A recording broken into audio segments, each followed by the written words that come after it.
এই গরমের দিনে এই রকম কুলফি যদি সামনে পাওয়া যায় তাহলে যেন মন প্রাণ জুড়িয়ে যায়।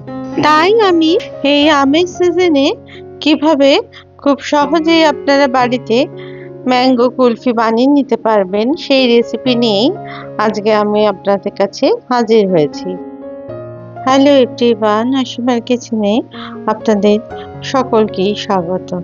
এখানে আমি প্রথমে কুলফি বানানোর জন্য 3টে আম নিয়ে নিয়েছি, পাকা আম। সেটাকে খুব ভালো করে 4-5 ঘন্টা জলে ভিজিয়ে তারপরে শুকনো করে সেটার প্রথমে খোসাগুলো ছাড়িয়ে নিলাম। এরপরে এই আমগুলোকে আমি এইরকম ছোট ছোট টুকরো করে কেটে নিলাম আর আটির অংশটা বাদ দিয়ে দিলাম। এরপরে আমি টুকরোগুলোকে একটা মিক্সিং জারে দিয়ে এটার একটা স্মুথ পেস্ট তৈরি করে নিলাম, যেটা আমার কুলফি বানানোর ক্ষেত্রে প্রয়োজন হবে।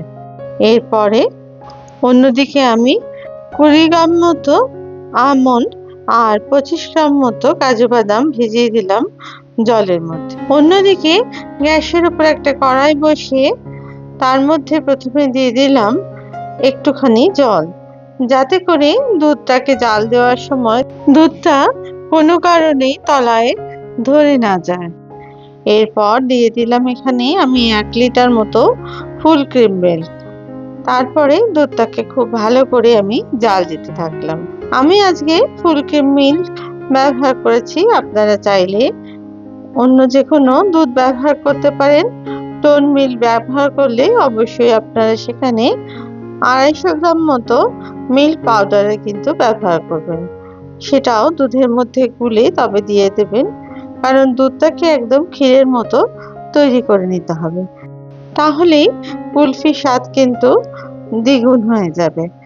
এখানে যেহেতু আমি ফুল ক্রিম মিল্ক ব্যবহার করেছি তার জন্য আমি কিন্তু মিল্ক পাউডারে ব্যবহার করলাম না।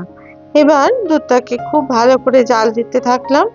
দুধটাকে একদমই ঘন করে নিতে হবে, সেই জন্য আঁচটাকে বারবার কমিয়ে বাড়িয়ে আমি দুধটাকে জাল দিতে থাকলাম আর অনবরত কিন্তু এটাকে নাড়তে থাকলাম, যাতে করে তলায় কোনো রকমই ধরে না যায়।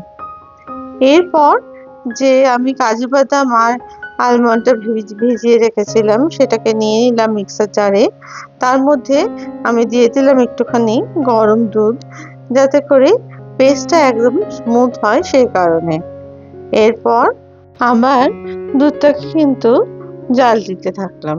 অন্যদিকে আমি মিক্সারে কিন্তু আলমন্ড আর কাজুর কিন্তু একটা মিহি পেস্ট বানিয়ে নিলাম। এবার আমি দুধের মধ্যে দিয়ে দিলাম ওই আলমন্ড আর কাজু বাদামের পেস্টটাকে। খুব ভালো করে সমস্ত মিক্সার জার থেকে পেস্টটা নিয়ে দুধের মধ্যে মিশিয়ে দিলাম। প্রথমে আমি স্প্যাচুলা দিয়ে নাড়তে থাকলাম, কিন্তু পুরো দুধে যাতে খুব ভালো করে মিশে যায় তার কারণে আমি একটা হুইস্কের ব্যবহার করলাম। তারপরে আমি হুইস্ক দিয়ে এটাকে অনবরত নেড়ে দুধের মধ্যে খুব ভালো করে মিশিয়ে দিলাম, যাতে করে কোনো দলা বা ডেলা অংশ না থেকে যায় দুধের মধ্যে। এরপর আবার আমি দুধটাকে কিন্তু জাল দিতে থাকলাম। আর এই কাজু বাদাম দেওয়ার জন্য দুধটা কিন্তু খুব তাড়াতাড়ি ঘন হয়ে যাবে। এবার আমি এর মধ্যে দিয়ে দিলাম 100 গ্রাম মতো চিনির গুঁড়ো আর দিয়ে দিলাম 1 চিমটে নুন।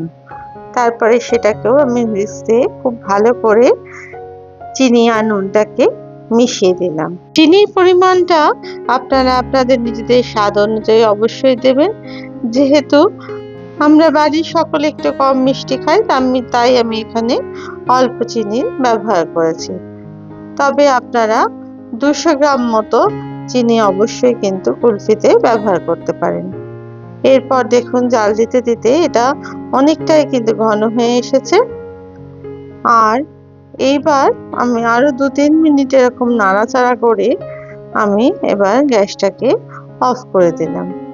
অফ করে আমি খুব ভালো করে পাশ থেকে সমস্ত দুধের যে সরগুলো লেগেছিল সেগুলো খুব ভালো করে টেনে নিয়ে আমি দুধের মধ্যে মিশিয়ে দিলাম। এরপরে আমি এর মধ্যে দিয়ে দিলাম এখন 1 চামচ মতো এলাচের গুঁড়ো। এটা স্বাদটাকে বাড়ানোর জন্য আর গন্ধটা ভালো হওয়ার জন্য আমি যোগ করলাম। দুধটাকে ঠান্ডা করার জন্য আমি এটা রেখে দিলাম ঘন্টা 2।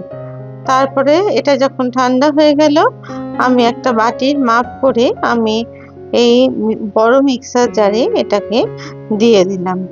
এখানে আমি 3 বাটি এই রকম এই দুধের ক্ষীর ব্যবহার করেছি, আর এর মধ্যে আমি দিয়ে দিয়েছি 2 বাটি আমের পাল্প। এই হিসেব মতো আমি আজকে তৈরি করব ম্যাঙ্গো কুলফির পেস্টটাকে।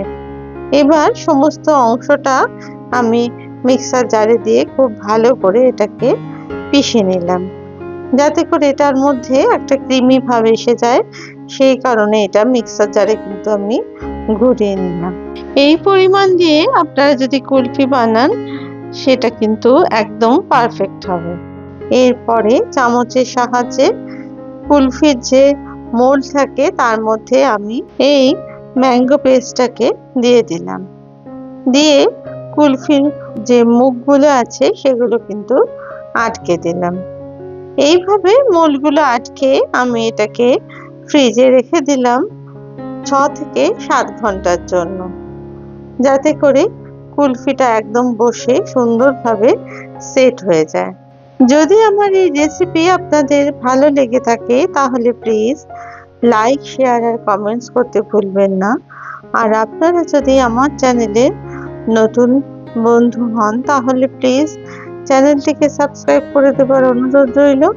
আর পাশে থাকা বেল আইকনটিকে প্লিজ প্রেস করে দেবেন, যাতে করে নতুন রেসিপি দিলে সহজেই তা আপনাদের কাছে পৌঁছে যায়। মূল ছাড়াও বাদবাকি যে পেস্টটা ছিল সেটা আমি ঢেলে দিলাম একটা কাঁচের বাটির মধ্যে। এখানেও কিন্তু আমি এটা ফয়েল পেপারে মুড়ি আমি ফ্রিজে রেখে দেব 6-7 ঘন্টার জন্য, যাতে করে কুলফির অংশটা এটাতেও সেট হয়ে যায়। তারপরে কেটে কেটে আমি এটা কিন্তু সুন্দরভাবে সার্ভ করতে পারবো। অন্যদিকে আমি 2টো কাগজের কাপের মধ্যেও দিয়ে দিয়েছি খানিকটা ম্যাঙ্গো কুলফির মিক্স, আর এরপরে সেগুলোকেও খুব ভালো করে আমি মুড়ে দিলাম ফয়েল পেপারের সাহায্যে। আর মাঝখান থেকে একটু ছিদ্র করে আমি 2টো চামচ দিয়ে দিলাম। এটা অবশ্যই কাঠের চামচ, আপনারা চাইলে স্টিলের চামচও দিতে পারেন। এরপর ফয়েলে মুড়ে আমি এটাকে ফ্রিজারে রেখে দিলাম। 7 ঘন্টা বাদে বের করে দেখাচ্ছি আপনাদের যে কত সুন্দর এই কুলফি তৈরি হয়েছে। তাই এই গরমের দিনে আর আমের সিজনে একবার বাড়িতে এরকম ভাবে আপনারা কুলফি বানিয়ে দেখুন। ছোট থেকে বড় সকলেরই কিন্তু খুব পছন্দ হবে। বাদ বাকি যে মোল্ডগুলো ছিল সেটাও আমি বার করে নিলাম। বাইরে 5 মিনিট রেখে আমি এটাকে আনমোল্ড করে নিচ্ছি। দেখুন কুলফি কত সুন্দর একদম পারফেক্ট তৈরি হয়েছে।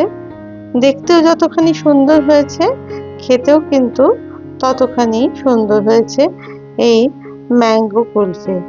তাই এই গরমের দিনে ডেজার্ট হিসেবে এই কুলফি বাড়িতে বানিয়ে সকলকে কিন্তু খুশি করে দিতে পারেন। দেখুন এই কাপের কুলফিটাও কত সুন্দর হয়েছে। তাই আপনারা মোল ছাড়া কিন্তু এরকম কাগজের কাপে খুব সহজেই কুলফি বানিয়ে নিতে পারেন। আবার নতুন রেসিপি নিয়ে আমি আপনাদের কাছে হাজির হব। আপনারা সবাই খুব ভালো থাকবেন। ধন্যবাদ।